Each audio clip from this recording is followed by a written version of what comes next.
Hi friends, ஒவ்வொரு வருஷமும் NEET ஆஸ்பிரண்ட்ஸுக்கு கடைசி 3 to 4 monthsல வரக்கூடிய பிக்கஸ்ட் டிஸ்ட்ராக்ஷன் என்ன அப்படிங்கிறத இந்த வீடியோவில் பார்க்க போகிறோம். அந்த டிஸ்ட்ராக்ஷன்ஸை நீங்கள் அவாய்ட் பண்ணாலே உங்களோட ஸ்கோர் அதிகரிக்கிறதுக்கு வாய்ப்பை நீங்கள் இன்க்ரீஸ் பண்ணிக்க முடியும். ஓகே, அந்த டிஸ்ட்ராக்ஷன்ஸ் என்ன அப்படிங்கிறத பார்க்கலாம். அந்த டிஸ்ட்ராக்ஷன்ஸ்க்கு காரணம் நாமளாகவும் இருந்திருக்கோம் அப்படிங்கிறத நான் ஒத்துக்கிறேன். But NEET aspirants, you have to be very careful. Your future is in your hand. அதை நீங்கள் முதல்ல அண்டர்ஸ்டாண்ட் பண்ணிக்கணும். ஃபர்ஸ்ட் ஆஃப் ஆல் எக்ஸாம் மெத்தடில் ஒரு கன்ஃபியூஷனை ஏற்படுத்துவாங்க. யார் ஏற்படுத்துவாங்க? தயவு செய்து டைரெக்டாக யூடியூப் சேனலை ப்ளேம் பண்ணாதீங்க. First of all YouTube channels எதை அவங்க எடுத்து உங்களுக்கு கன்வே பண்ணுறாங்க? நியூஸ் பேப்பரில் வரக்கூடிய நியூஸஸ் தான், அல்லது ஃபேமஸ் வெப்சைட்ஸில் வரக்கூடிய ஃபேமஸ் போர்ட்டலில் வரக்கூடிய நியூஸை எடுத்து தான் உங்களுக்கு அவங்க ஷேர் பண்ணுறோம் நாங்கள் எல்லாருமே. இப்போ வந்து பார்த்தீங்க அப்படின்னா 2021 இருந்தே education ministry, union government, central government education மினிஸ்ட்ரியே computer based test for NEET நாங்கள் கொண்டு வரதுக்கு பேச்சுவார்த்தை நடத்திக்கிட்டு இருக்கோம்.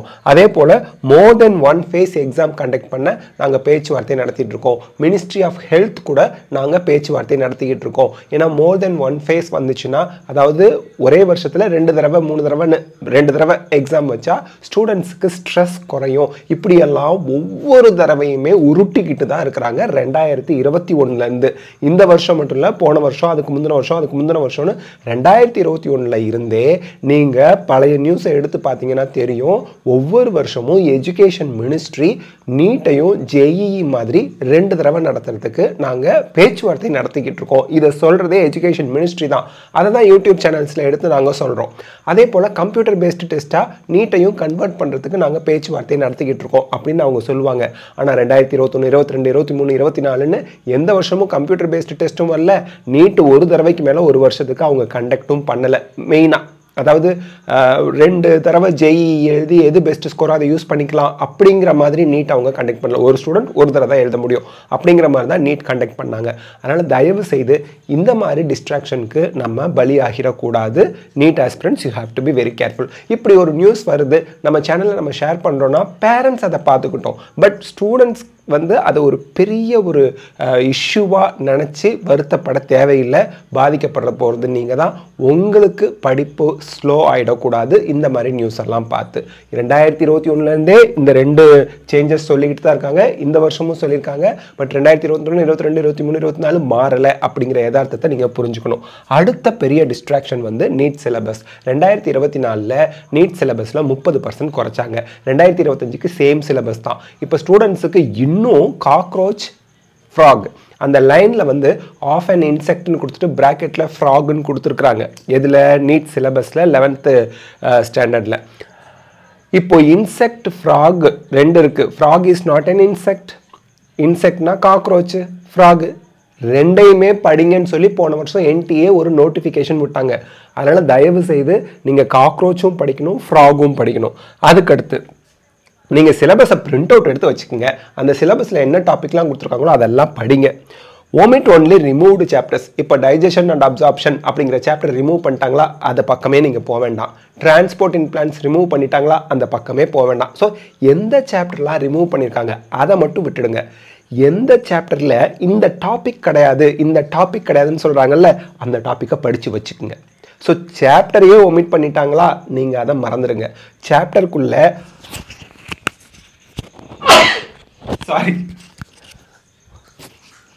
ஓகே, எந்த சாப்டருக்குள்ள இந்த டாபிக்லாம் படிக்க வேணாம்னு சொல்கிறாங்களோ அந்த டாபிக் ஒரு தடவை படித்து வச்சுக்கிறது நல்லது. ஸோ சாப்டரே ரிமூவ் பண்ணிட்டாங்கன்னா அதை மட்டும் ஒமிட் பண்ணிடுங்க. அடுத்து எக்ஸ்பெக்டட் கட் ஆஃப். இது எல்லாரும் எக்ஸ்பெக்டட் கட் ஆஃப்னா என்ன?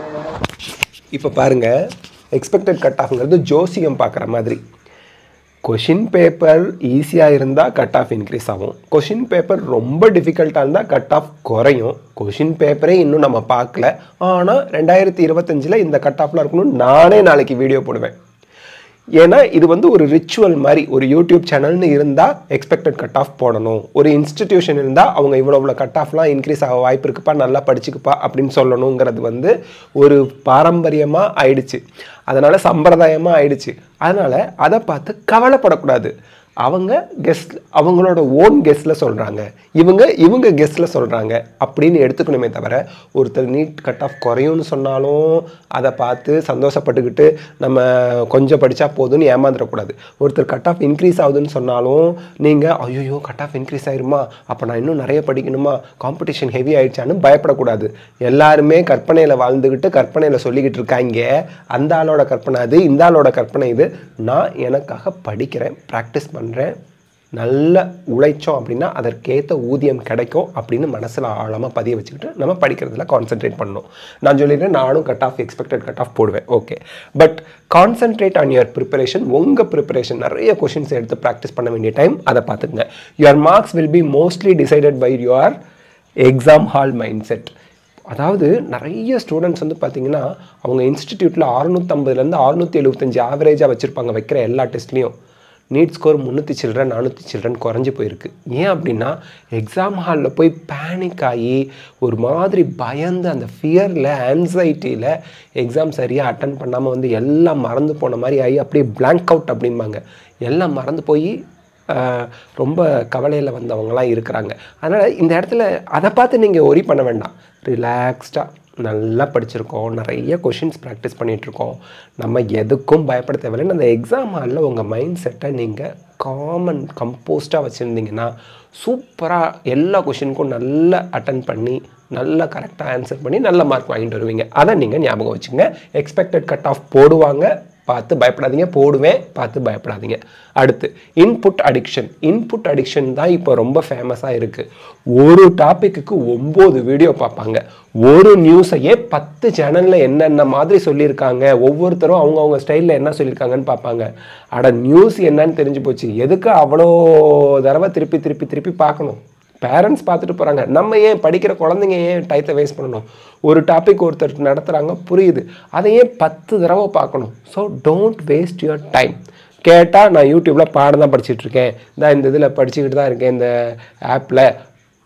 தேவையில்லாத வீடியோஸ் வந்து எஜுகேஷன் வீடியோவாக இருந்தால் கூட, இப்போ கிளைகாலிசிஸ் எந்த கேள்வி கேட்டாலும் நான் ஆன்சர் பண்ணுவேன். திருப்பி கிளைகாலிசிஸை உட்காந்து பார்த்துக்கிட்டு இருந்தீங்கன்னா you are wasting your own time.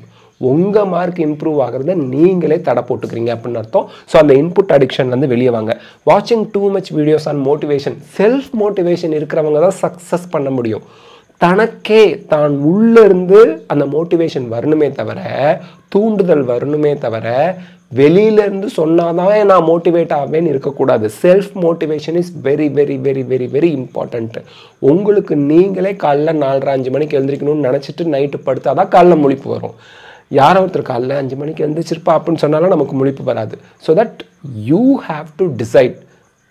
NEET 2025 இவ்வளோ மார்க் வாங்க போகிறேன், நான் இந்த காலேஜ் போக போகிறேங்கிறது தினமும் உங்ககிட்ட நீங்கள் பேசிக்கணும் செல்ஃபாக.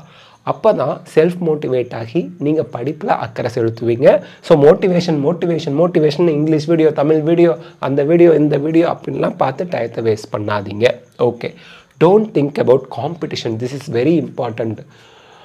10,000 சீட்டுக்கு இவ்வளோ பேர் காம்பீட் பண்ணுறாங்களா? தமிழ்நாட்டில் 3,000 கவர்மெண்ட் காலேஜ் சீட்டுக்கு 30,000 பேர் அப்ளை பண்ணுறாங்களா? பயப்படாதீங்க, அதெல்லாம் யோசிக்காதீங்க. நீங்கள் ஒரு ஆள், 3,000 சீட் இருக்குது, உங்களுக்கு ஒரு சீட்டு தான் வேணும், அப்படி திங்க் பண்ணுங்கள். ஸோ உங்களுக்கு தேவையான ஒரு சீட்டுக்கு நீங்கள் உழைச்சா அந்த ஒரு சீட்டு உங்களை வந்து சேரும். அதில் எந்த மாற்று கருத்தும் இல்லை. எதை பார்த்தும் பயப்படாதீங்க, காம்படிஷனை பற்றி ஒரி பண்ணாதீங்க. ஸோ இந்த மேஜர் 5 திங்ஸ் தான் உங்களுக்கு டிஸ்ட்ராக்ஷனாக இருக்குது. எவ்ரி இயர் ஸ்டூடெண்ட்ஸ் கிட்ட இன்ட்ராக்ட் பண்ணும்போது அவங்க சொல்லக்கூடிய விஷயங்கள் இதுதான்.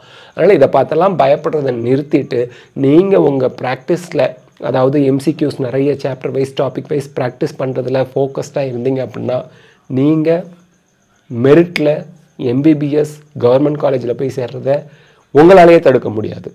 Okay, all the best of luck. God bless you. Thank you.